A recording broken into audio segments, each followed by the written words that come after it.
Bonjour, la Bible dit dans Nahum 1 au verset 7, l'Éternel est bon, il est un refuge au jour de la détresse. Il connaît ceux qui se confient en lui.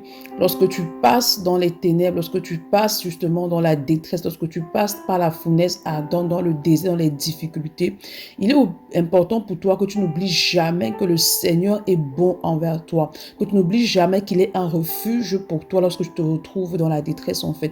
Peu importe la saison, peu importe la situation, il est important que tu ailles te confier en Dieu. Se confier en Dieu, en fait, c'est vraiment se te placer sous lui, en fait. C'est vraiment reconnaître qu'il est celui qui a la capacité de pouvoir te délivrer de cette détresse-là. Et le problème, c'est que lorsque tu te retrouves, en fait, dans la détresse, l'ennemi va venir te souffler des pensées, en fait, d'incrédulité, des pensées qui vont te pousser à douter, en fait, de l'amour de Dieu, à douter du fait que Dieu est là et qu'il t'écoute. Et pourtant, la Bible dit que toute chose concourt au bien de ceux qui aiment Dieu. Donc, lorsque tu te retrouves dans la détresse, il est important que tu te rassures d'abord que tu aimes Dieu. Et lorsque tu as l'assurance que tu aimes Dieu, alors tu dois croire et tu dois avoir l'assurance que peu importe la situation, elle va concourir à ton bien. Dieu va faire cette situation concourir à tes biens, à ton bien. Donc tu dois te reposer en lui, tu dois te confier en lui, tu dois te demeurer sous sa couverture en demeurant dans la sanctification et dans la foi. C'est pourquoi ce matin, demande au Saint-Esprit de t'accorder la grâce de demeurer dans la conscience que Dieu est bon, qu'il est avec toi et qu'il te garde même dans la détresse. Bonne journée. Shalom.